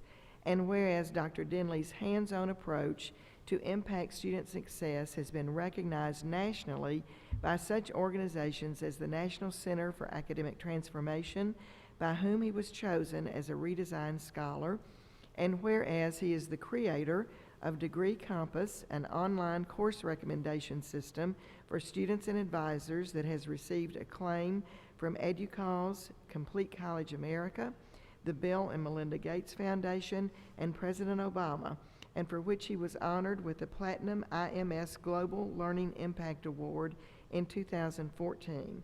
And whereas his efforts ushered in the award of a 4-year, $2 million grant from the Bill and Melinda Gates Foundation in November 2015 to further TBR efforts to increase graduation rates, especially among low-income and first-generation students in support of the Drive to 55. And whereas he implanted a momentum year for the TBR in 2016-2017 using a data-informed approach to advance the completion agenda through system-wide completion, co-requisite, and advising academies, incorporating course redesign, data mining, cognitive psychology, and behavioral economics to advance effectiveness in student achievement. And whereas Dr. Denley heightened the visibility and stature of the Tennessee Board of Regents system with several nationally recognized initiatives, such as those with the National Association of System Heads, including Math Pathways, predictive analytics, and unprecedented work in defining and coding high-impact practices to improve student success and graduation rates. And whereas he served as a mentor for the Maxine Smith Fellows Program, and whereas he is a leader and a mathematician of high integrity, wisdom, and always positive, let's get it done outlook, who executed his responsibilities in a professional, friendly, and compassionate manner with commitment to student success. Now, therefore, be it resolved that the Tennessee Board of Regents expresses its sincere appreciation to Dr. Tristan Denley for his years of service rendered and leadership afforded to the Tennessee Board of Regents system.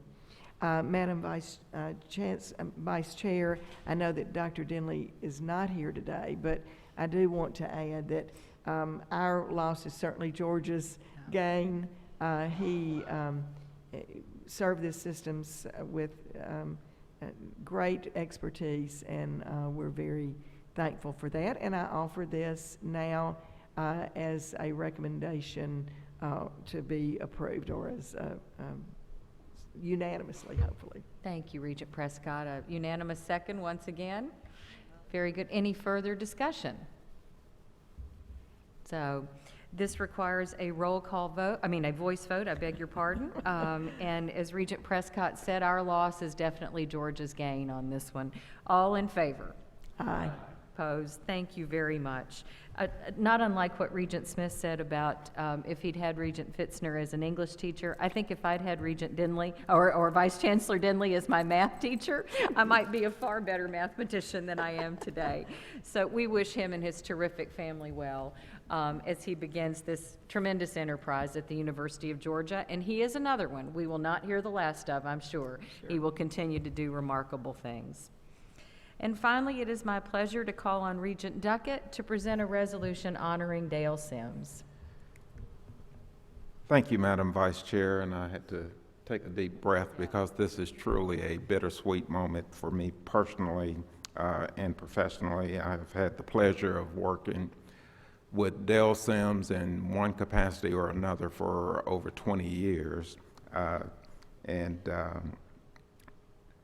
me just read the resolution because otherwise I might completely go off script here.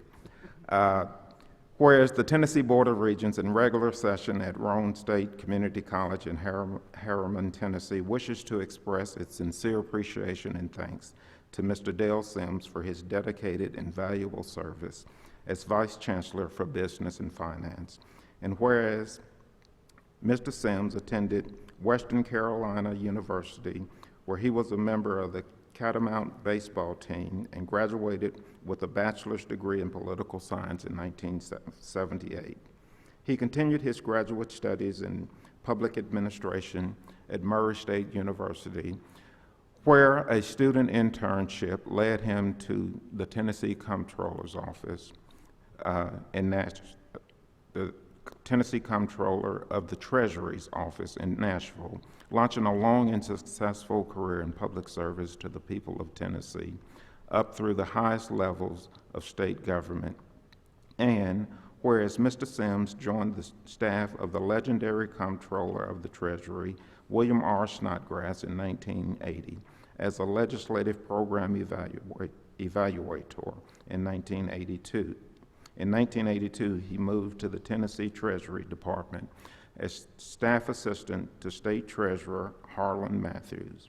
And in 1987, he was named executive assistant to State Treasurer Steve Adams.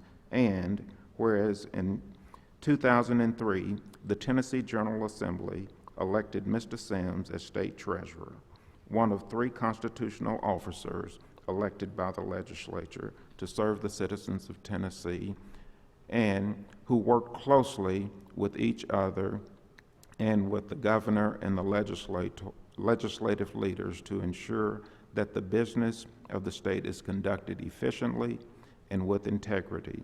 And whereas the General Assembly re-elected Mr. Sims as State Treasurer in 2005 and again in 2007, for a total of 3 two-year terms that extended to January 2009 and reflected the trust that the legislative leaders placed in him and his abilities in managing state revenues and assets totaling more than $40 billion a year, including the Public Employees Retirement Program, which is consistently ranked as one of the best managed in the United States. And whereas, as treasurer, Mr. Sims served on the Tennessee Higher Education Commission and the State Building Commission, 2 agencies of state government that gave him direct experience and knowledge in the operations of the state's higher education system. And he also held numerous offices with the National Association of State Treasurers and the National Association of State Auditors, Comptrollers, and Treasurers, and received several awards from these organizations. And whereas Mr. Sims was appointed Vice Chancellor for Business and Finance at the Tennessee Board of Regents in January 2009, where his tenure has been marked by selfless support of the system, its colleges and universities, and most importantly, its students. And whereas Vice Chancellor for Business and Finance, Mr. Sims developed a method for computing maintenance fees and tuition rates based on quantifiable funding needs and inflationary impacts, a method that easily demonstrates to all stakeholders why any increase in rates and fees are defendable and necessary. And whereas, as Vice Chancellor, Mr. Sims championed the adoption of a composite financial index as a method of assessing the financial health of all TBR institutions. Furthermore, Mr. Sims developed a TBR policy that included ratio standards and watch levels, ensuring that warning signs exist if the financial health of a college or university was deteriorating. And whereas Mr. Sims led the system through the major changes in public higher education finances under the Complete Tennessee Act of 2010, approved by the General Assembly, only a year after his appointment as Vice Chancellor. And whereas during the time period after the passage of the Focus Act in 2016, when the Tennessee Board of Regents senior staff was undergoing a time of transition, Mr. Sims continued to provide calm, steady leadership and acted as an anchor not only to the Business and Finance Department, but to the TBR system office and the institutions as the system undertook the most sweeping changes in its operations since the Tennessee Board of Regents was established in 1972. And whereas Mr. Sims also has led the creation and development of the Shared Services Initiative, an ongoing program to improve the efficiency of system-wide internal operations with goals of improving services and saving resources, that can be reinvested in programs to serve students while holding tuition costs as low as possible.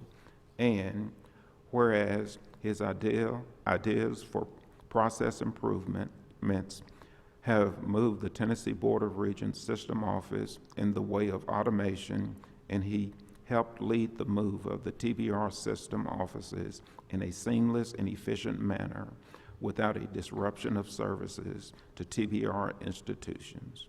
And whereas Mr. Sims has been a calm and steady voice of reason and counsel for state officials, TBR administrators and staff, and TBR college and university presidents and directors for nearly 4 decades, and his leadership in areas of expertise spans far more than his title would indicate.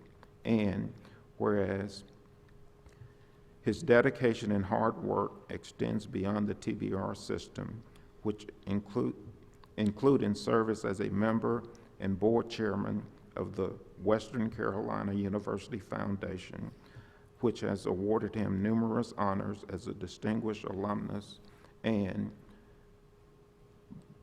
supporter, as well as service on many church councils and committees as a member of Franklin United Methodist Church. And whereas the respect and admiration the staff of TBR have for him are infinite, he has served humbly and with commitment to bettering those around him, and he has conducted himself with honor and dignity, and thereby has represented TBR in the state of Tennessee in the same light.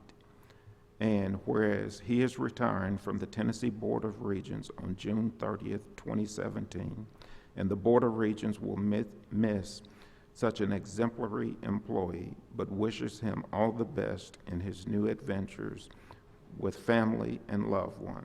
Now therefore be it resolved that the Tennessee Board of Regents expresses its sincere appreciation, thanks, and congratulations to Mr. Dale Sims for his dedication and many contributions to the Tennessee Board of Regents. It is my pleasure now to move for the approval of the resolution that I have just read.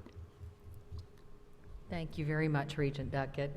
A unanimous second, absolutely. Regent Sims, Vice Chancellor Sims, would you make your way to the podium, please, sir? There you are. As I call on my fellow regents for a voice vote, all in favor? Aye. Absolutely. Any comments or discussion as Dale makes his way down for remarks? Regent Varlin? We just love you, Dale. You have been such a breath of fresh air. You know, finance people have a reputation of being kind of dry and difficult and all that stuff. And I'm laughing, but you have you're the warmest, kindest, best sense of humor. You have thrown that out the window. We just appreciate so much the service. I personally appreciate the kindness and the friendship that you've extended to each and every one of us, and helping us poor English majors understand the budget. So it's just with heartfelt thanks that we say happy retirement. Let me just add, and Dale and his team, Renee and others, are always there. I sent him an email this morning at about 8:30 and said, do we know where this might put us in terms of tuition and how low it is? And when I walked in here, he and Renee had the chart. And that's the kind of appreciation for the work that you have always given, even when you get questions that sometimes I've sent you a little bit off the wall. So thank you. Vice Chancellor, the floor is yours. Thank you, and I promise I won't be brief. Where does the Rhino Award live now? I'm not sure where it is, but it may be going home with me next Friday. Appropriately so. Madam Chair and members, I won't be brief. You know, to tell you what I need to tell you will take a little bit of time. I was thinking as that resolution was read, and Greg Duckett is a friend of mine and a treasured friend. And Greg, I do appreciate the words that you spoke. when I started my career with state government, you know these things called personal computers? You know, didn't have those. One of my first tasks was adding a row of numbers, or a report of numbers. There were like 1,000 rows.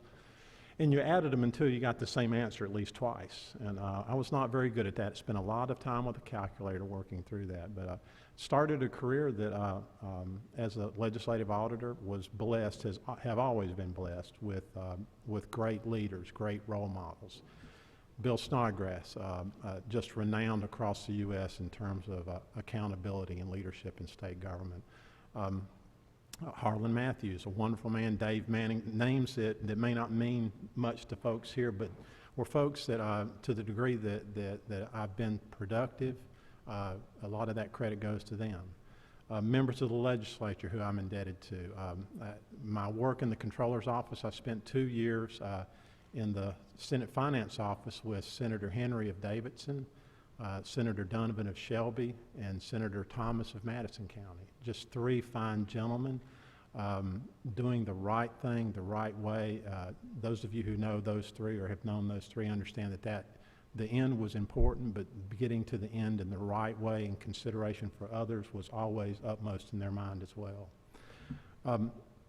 Great leadership among this board. I've enjoyed the friendships, board members current, board members past. I have always felt supported by you.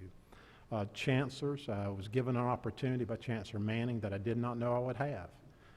And Chancellor Manning gave me that opportunity. Chancellor Morgan and Chancellor Gregory, Chancellor Tidings has allowed me to continue. On some days I'm a little difficult to get along with. Don't agree too quickly, Chancellor Tidings, but I know that I can be. But they've always been gracious. I've always benefited from leaders that expected me to speak my mind, that basically live by that theme that if I want a yes person, if I needed a yes person, I don't need you around. I need somebody that will help me think through issues. With that in mind, I've always been blessed with good teams. The things that are read in the resolution, all that is a result of great teamwork. I've been fortunate to be members of good teams. My Treasury Department family of 27 years, it was a sad day when I left them, but I was welcomed with open arms by a bigger family, presidents of institutions. Y'all have made it easier now. I don't have to remember directors anymore. I'm a little out of time here, but the presidents have been very respectful, very welcoming to me. The staffs at CAMSIS, finance staffs across the system have been wonderful in terms of supporting the work and in terms of growing me. You always make a mistake when you start saying names, but I'm going to say a few names. The system office staff, I think the board members have an appreciation for the folks that you see.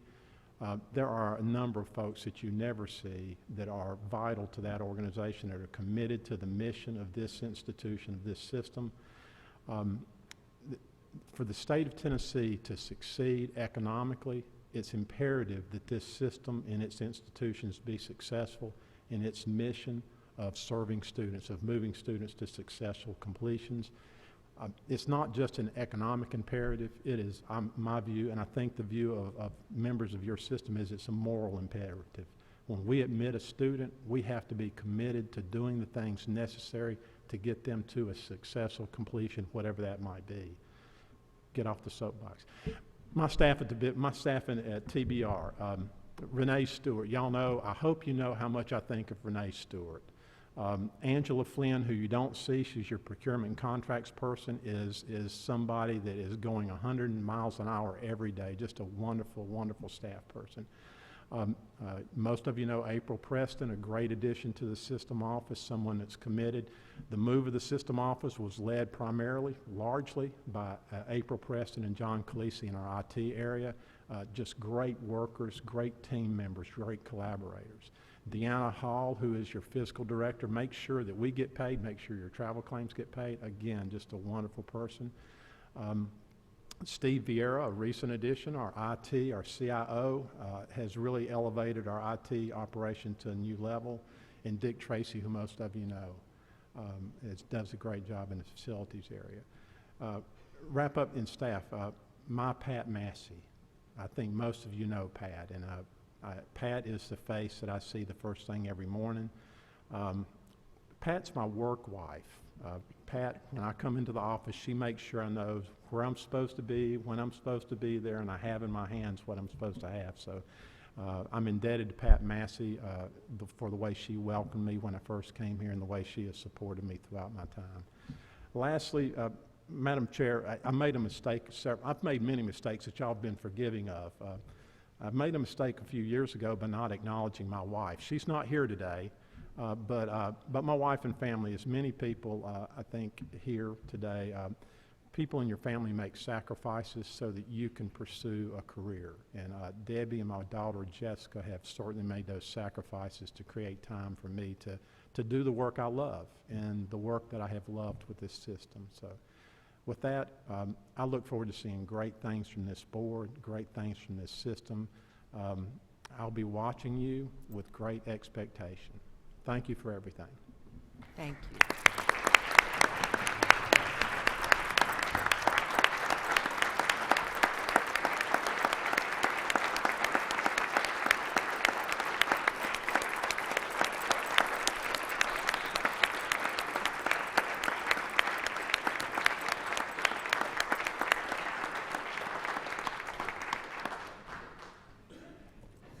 Beautifully said. We thank you for your service to this great state, and we thank you for the tremendous friendship you have extended to all of us. Oh, boy, Dale, times are changing. So, and we wish you and Debbie well, and I think you may be headed west, is that right? Yes, ma'am. All right, you will be missed, my friends. Just be careful. Send us a postcard. So, thank you so much. At this time, I will turn the floor over to Regent Duckett for our final item of business. Thank you, Madam Chair. The final item of business for today is the election of the vice chair. As members know, we modified the bylaws. The governor is the permanent chair of the body, so we need to nominate and elect a vice chair for next year. And at this time, I would open the floor for any nominations. Regent Griscom. I will nominate Regent Emily Reynolds to be Vice Chair of the Tennessee Board of Regents. Thank you. Nominated by Regent Griscom, second by Regent Varlin. Are there any other nominations? Hearing none, I would recommend or ask for a motion to approve unanimously the recommendation or nomination of Emily Reynolds to be the vice chair for next year. Moved by, is there a second to the amendment? Thank you. It requires a voice vote. All in favor signify by aye. Aye. Opposed, same sign. Congratulations, Ms. Thank Reynolds. you all. Thank you all All right. very much. Thank you all very much. You know, as Dale said, we are part of a good team, and with this crew, I am part of a great team, and I am honored to work with each and every one of you. So we are at an exciting time under Chancellor Tiding's leadership. So thank you all very much. It's good to be part of this big family that's doing so much for higher education in Tennessee. With that, I'm proud to say that we will meet again in September at Southwest Community College in Memphis, which will be very exciting to be there. I know, and our Memphis crew is especially excited to have us headed west. Chancellor Tidings, any final announcements? I would just one more announcement like to say that Dr. Rebecca Ashford, as the president of Chattanooga State, will begin her work July 10th. So just to inform everybody about that. And again, thank Roane State for a great visit today, for allowing us to be on your campus. Thank you. And I think Regent Griscom has had a chance to see our newly minted president in action. Yes, I had the great opportunity. One of our search committee members, who is the mayor of Marion County, hosted an event last week in Marion County where they were groundbreaking the expansion on the satellite campus that's tied into Chattanooga State. And as Dr. Ashford got up, she said this is her inaugural speech, which it was. She did very well, and also is a great chance to thank Debbie Adams, who has served as our interim at Chattanooga State quite well. But I think, Dr. Tidings, you will find Dr. Ashford is ready, prepared to step into the shoes that you filled, that Debbie has been in, and will be a great leader at Chattanooga State. So thank you. Thank you. Chancellor? I would just also like to recognize Debbie Adams for the work that she's done at Chattanooga State. Debbie, would you please stand and let us thank you for filling in over these last few months? Absolutely.